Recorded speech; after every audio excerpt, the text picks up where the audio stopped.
Good morning. It is Thursday, May 8th. Here is what we're working on this morning. Health officials in Peel are warning the public of a potential exposure to measles at Pearson Airport. A celebrity chef is set to open a huge restaurant in Hamilton. And the Toronto Maple Leafs extended their series lead over the Florida Panthers with a 4-3 win last night.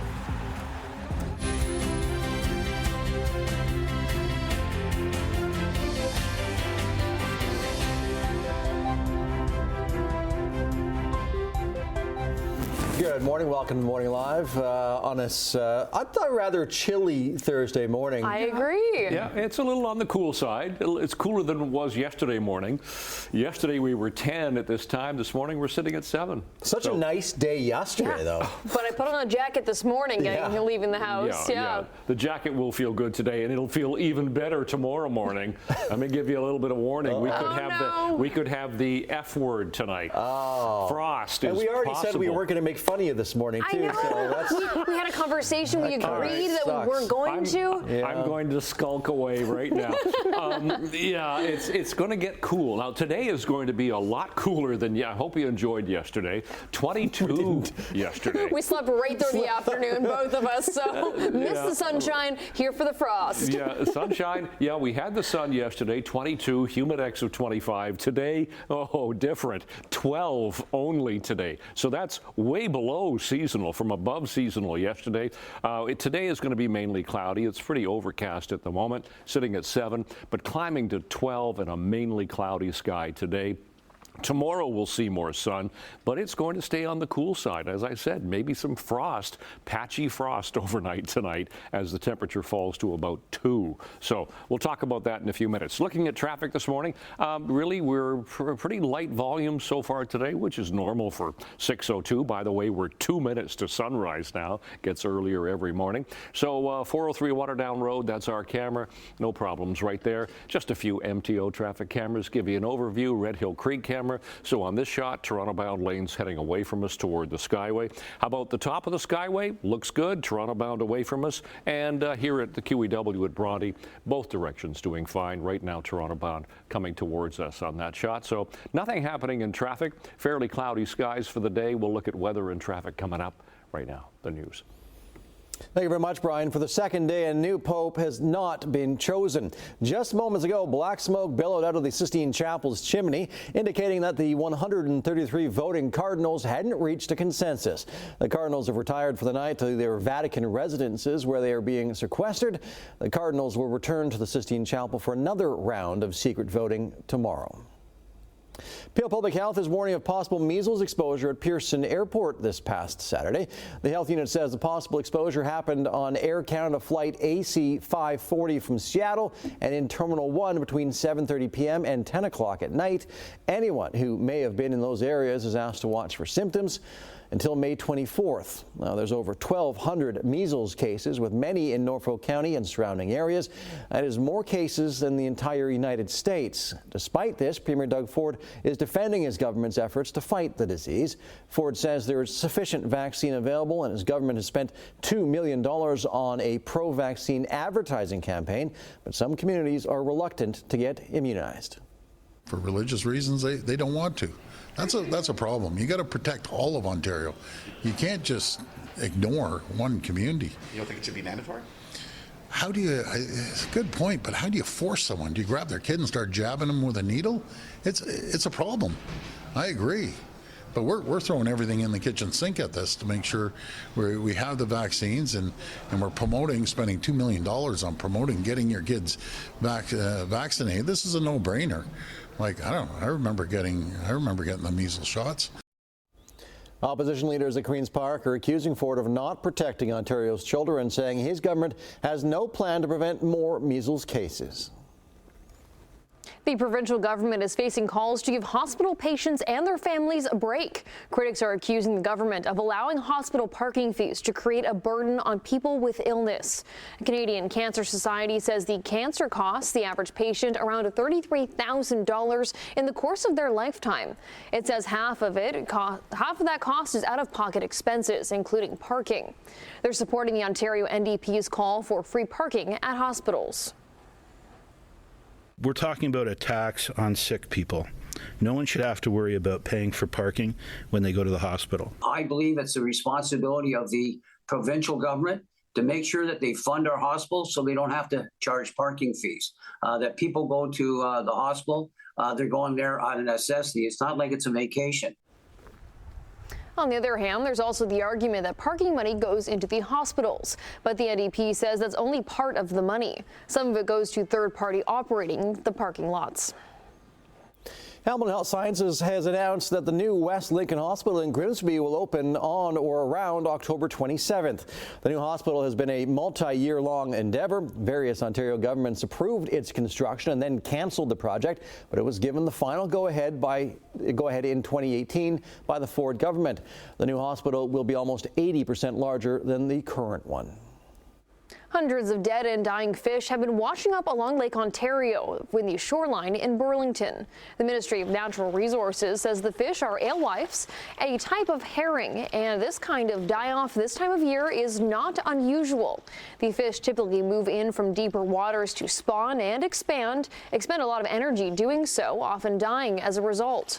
The ministry says this is a natural occurrence and not a cause for alarm. Prime Minister Mark Carney held a phone call with the country's provincial and territorial leaders yesterday to brief them on his first meeting with U.S. President Donald Trump. During the phone call, Premier Ford says everyone congratulated Carney on the meeting, where the leaders discussed Canada-U.S. relations and the ongoing trade war. Speaking with reporters yesterday, Ford also says he made it clear to Carney what his priorities are in Ontario. He says the province is in a crucial time when infrastructure projects must be sped up. There's no longer time to sit around and wait 10 years as we do an EA and everything else. We just want to move forward with projects. This is a critical time for Ontario and Canada and the rest of the world up against these tariffs. Carney and the premiers will meet again on June 2nd in Saskatoon. International culinary star Matty Matheson is bringing his passion for food, music, and live entertainment to Hamilton Arena. Hands, I need hands, please. I can take it. You sure? Chef. You know what to do? I believe so. Okay, you're gonna take it to the table? There he is on the Bear. The Bear Star and Oak View Group will be working together to bring Matheson's ideas to life at the new arena. The restaurant will be called the Iron Cow Public House. The 9,500 square foot full service restaurant and bar will have a capacity for up to 185 guests. The restaurant will operate on event and non-event days and include a speakeasy style pub in the space. Visitors can expect a curated menu for 3 concession stands within the arena that will feature items from his establishment, Matty's Patties and Rizzo's House of Parm. Hamilton Arena is scheduled to open in late 2025. All right, it's time to look at sports, and it was another roller coaster of emotions for Maple Leafs fans as Toronto hosted Florida in Game 2 of their second-round NHL playoff series. And I'm not going to lie to you, I didn't think the Leafs stood a chance against the reigning Cup champs. And we pick it up late in the first period with Toronto down 1-0, and Max Pacioretty gets the Buds on the board with a sweet deflection that eludes Sergei Bobrovsky, and it's 1-1 after one. Florida regained the lead just 15 seconds into the second period when Panthers passed Brad Marchand, beat Joseph Woll, who started for the injured Anthony Stolarz and made 25 saves. But back come Toronto, and it's Pacioretty again. The former Hamilton Bulldog provides a tasty saucer pass to William Nylander, who makes no mistake and buries his 6th goal of the playoffs. It is a 2-2 game, but there's much more drama to come. Late in the second frame, Leafs take advantage of an odd man rush, and it's Morgan Riley to Stephen Lorentz, who feeds Max Domi, and his one-timer beats Bobrovsky blocker side, and suddenly Toronto is up 3-2 heading to the third. Florida tied the game just 5 minutes into the third period, but the Leafs showcased more magic. So each team had a lead in the game. 2 for Florida, 1 for Toronto. Scores! And the Leafs have another lead! Mitch Marner magic, that is. Just 17 seconds after Florida tied it, Mitch Marner's shot from the point found the back of the net, and it turned out to be the winner as Toronto leads the series 2-0. It marks the first time since 1987 the Leafs have a 2-0 series lead in the second round, 11 years before my co-host Emily Taylor was even born. You know, I've never seen a Leafs win. All right, Mikko Rantanen's hot streak continues. The Stars sniper netted a natural hat trick in the second period, and Jake Ottinger stopped 30 shots as the Dallas Stars beat the Winnipeg Jets 3-2 in Game 1 of their series. Mark Scheifele returned from the injured list and scored for the Jets, who had won 4 in a row at Canada Life Centre. Dallas forward Jason Robertson was also back after hurting his knee in the final game of the regular season. Julia Gosling scored 2 goals, including the winner midway through the second period to lead the Toronto Scepters to a 3-2 victory over Minnesota in Game 1 of their first round PWHL playoff series. Blair Turnbull also scored for Toronto, while Kristen Campbell made 24 saves in the win. Game 2 goes Friday. Montreal hosts Ottawa in their series opener tonight. All right, taking a look at a little footy action. Hamilton playing host last night in the opening round of the Canadian Championship. Poma up the middle. Nice hustle from By, but he overruns it. Mo Babuli puts the match to bed. Mo Babuli, that's a fun name to say, scored a brace at Hamilton Stadium to power Forge FC past Halifax 3-1 in the preliminary round match of the Canadian Championship. The Hammers will now play CF Montreal in the quarterfinal. It is the 5th straight year that they have faced the MLS club, where they eliminated over 2 legs in the same round last year. All right, it's 6:11. It is Thursday. Some might call this Friday Junior, but we're getting closer to the weekend, and it's going to be a beautiful weekend. And I'll just give you a little bit of a hint right there. Today, not so much compared to what we had yesterday. But first of all, let's talk traffic. 403 Waterdown Road, that's doing fine. It's further back in toward Hamilton. We have a collision coming out of Hamilton right around the Highway 6 North exit. As you try to go to Clapson's Corners, the right lane is blocked there. We don't have a camera to show you there. Let's go to some MTO traffic cameras into St. Catharines, Garden City Skyway, usually, and that's the way it is this morning, light volume. Red Hill Creek still looks good. Here's north of 2 coming off the Skyway. We're just kind of flipping through some cameras here, give you an overview east of Royal Windsor around the Ford plant and Etobicoke Creek, almost to the 427, doing fine. All right, into the temperature that we have at the moment. Skies are fairly gray. Temperature has just fallen. We're now at 6 degrees. The winds are picking up. It's starting to get a little windier. Northeast at 28 at the moment, but those winds, they will die off as the morning goes on, so it won't be quite so windy today. But yeah, fairly cloudy to start the day and a fairly cloudy day. We will see a little bit of sun, but we'll call it mostly cloudy and a high way below seasonal, only 12 today compared to the mild temperatures yesterday. And there's that northeast breeze that will die off. So the air quality today in the low risk category, so no problems there. That cold front went through yesterday. That's the blue line. That represents the leading edge of the cooler air. That flooded into southern Ontario throughout the overnight. It's going to be a cool day today, cool day again tomorrow. At least that ridge of high pressure is going to get us back into some sunshine as we get further toward the weekend. But today, fairly cloudy, a bit of sunshine around us, 12 to 14 degrees this end of the lake and to the south, and 11 to 13 as you go through Halton Peel, Toronto. Tonight, skies will be mainly clear, and it's going to be on the cool side. 2, risk of frost in some areas. Frost likely for Guelph and Kitchener and Mississauga into Milton. So it's going to be a chilly start to the morning tomorrow. And tomorrow will climb a little bit better, 14, 15. Well, actually 16 and 17 for some areas tomorrow. But it will be a sunnier day. We'll get more sunshine for the day, and that'll help our temperatures.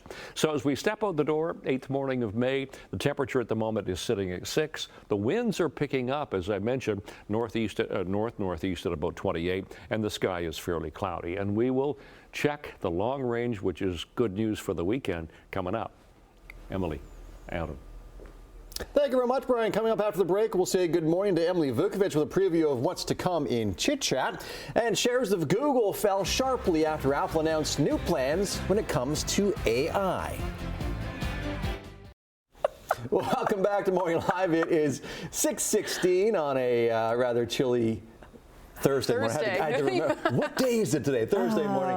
Let's say good morning to Emily Vukovic. What do you have come up in Chit Chat? Well, first we have to tell people why I was giggling. I thought there was 4 Florida Panther players that are now on the Leafs. And then I got a 10-second count, and I was like, 10? There are 10 players from the Florida Panthers? No, that was 10 seconds. Stop talking. Yeah. 10 seconds. Shut your mouth. Wow. That was harsh. Okay, coming up with Chit Chat. New category for Golden Globes. It has to do with a podcast.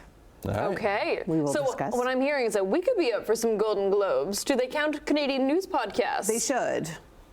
They should. First half hour of the show. There you go. Yeah, podcast. They should. And get ready for some new housewives. Now, Adam, I know you are a reality TV junkie. Are they Desperate Housewives as well? The podcasts? No, you said new housewives. Is it like another? Are they desperate? Yeah, it's like a series like Desperate Housewives, or is it like the lives of rich housewives? Oh no, wait, they're not the desperate. They're the real ones. Okay. I'd like them to come to my house, even though I'm not a wife. Like if they want real. Anyways, get some good content from we'll discuss. I'm being told to stop talking. That's happened several times already this morning. 10 seconds, shut your mouth. All right, thank you very much. All right, our dollar is down another 15 basis points, trading overseas just above 72 cents U.S. Gold is $46.60 an ounce lower, and crude is up 49 cents to $58.56 a barrel. And checking midday trading in Europe, markets are up across the board in London, Frankfurt, and Paris. Over in Asia, markets were up in Tokyo, Hong Kong, and Shanghai ahead of trade talks with top U.S. officials happening this weekend. The North American markets enjoyed a positive midweek performance. The TSX gained 186 points, the Dow added 285, and the Nasdaq was up 48 points. U.S. stock futures are pointing to a higher opening this morning. Shares in Google dropped more than 7.5% at close last night after news that Apple plans to integrate AI search engines into its Safari browser. An Apple executive revealed the tech giant's plans while testifying in the U.S. Justice Department's lawsuit against Google's parent company, Alphabet. The case centers on Apple and Alphabet's estimated $20 billion a year deal that makes Google the default search engine on Apple devices, a deal. The case could force the end of that long-standing partnership. The Apple executive said he believes that AI search providers will eventually replace standard search engines like Google. The U.S. Federal Reserve kept its key interest rate unchanged, brushing off Donald Trump's demand to lower borrowing costs, and said that the risks of higher unemployment and higher inflation have risen. The tariff increases announced so far have been significantly larger than anticipated. All of these policies are still evolving, however, and their effects on the economy remain highly uncertain. As economic conditions evolve, we'll continue to determine the appropriate stance of monetary policy based on the incoming data, the outlook, and the balance of risks. If the large increases in tariffs that have been announced are sustained, they're likely to generate a rise in inflation, a slowdown in economic growth, and an increase in unemployment. The Fed kept its rate at 4.3% for the third straight meeting after cutting it 3 times in a row at the end of last year. Many economists and Wall Street investors still expect the Feds will reduce rates 2 or 3 times this year. Students of all that. U.S. President Donald Trump is teasing a big trade deal. In a social media post, he says there will be a news conference at 10 this morning to reveal it. He wrote it concerns a major trade deal with representatives of a big and highly respected country. A source familiar with the matter says that country is United Kingdom. That might be a disappointment to many, since the massive tariff against China is widely anticipated to be the most damaging to the U.S. economy. But Trump did say this deal would be the first of many. The UK is also an extremely important trade partner for the U.S. All right, taking a break right now. Brian will be back with traffic and your 7-day forecast. Stay tuned. All right, 6:24 on this cloudy Thursday morning. I just wanted to dip into the 405 Queenston-Lewiston Bridge crossing. So coming towards us are all the people heading toward the States at the moment. You can see the flood of people just wanting to visit the United States. Yeah. Okay, well, let's get off that camera and we'll go to the top of the Burlington Skyway Bridge where we're looking at some volume here. Here's the Toronto-bound lanes heading away from us. Nothing to see right there. Bronte looks good still. Sheridan, no problems through Mississauga, dipping into the 403 at Burnham Thorpe. The only problem that we have right now is the 403 coming out of Hamilton toward Burlington at the Highway 6 cutoff, trying to get to Clapperson's Corners. We have a collision blocking the right lane. All right, temperatures at the moment sitting at 6 degrees for Hamilton, 7 Grimsby and Mississauga, 8 for Toronto. So those temperatures are around seasonal. Seasonal is a low of 6 and daytime high 17. We beat that yesterday by a long shot. Those are our sun times and records for today, by the way. But today we're not going to be close to seasonal. We're only going to hit 12 degrees. But going into school, 8 degrees and fairly cloudy for the first bell. And again, cloudy skies and 12 degrees after school. We'll see a bit of sunshine. It'll start to get better as the latter part of the afternoon goes on. So 12 and fairly cloudy today. 2 tonight. It's going to be chilly start to the day tomorrow with some patchy frost possible. 15 tomorrow in sun. Look at this weekend coming up. 21 in sun Saturday, 18 in sun for Mother's Day. The sun sticks around on Monday, and then we get back to some showers for Tuesday and Wednesday. That's your forecast. Adam, Emily. Thank you very much, Brian. It's McHappy Day, which is the biggest fundraiser of the year for Ronald McDonald House Charities. The Hamilton location offers families who live across South Central Ontario a place to stay while their kids receive treatment at McMaster Children's Hospital. On days like McHappy Day, our incredible McDonald's community in Southern Ontario will help us raise hopefully over $500,000 for our house. Spokesperson Megan Moore says funding comes from events like McHappy Day, where a portion of proceeds from every food and beverage item sold at McDonald's restaurants goes to Ronald McDonald House and other local charities. And this is actually something that we're going to be doing today. We're going to be going to McDonald's locally. And just a warning, if your Big Mac that you've ordered comes with a bite out of it, then... I'm actually more of a I'm a fried chicken person. I'm very much a McChicken or what are they called? Junior chickens. Junior chickens. I can eat so many junior chickens. And if you're missing half your fries again, this one. Yes, I make no promises. I should not be trusted with the food. I will eat all of the French fries. All right, stay with us. We have a lot more to come in a couple of hours, and then I'm eating all your French fries. So. Clap along if you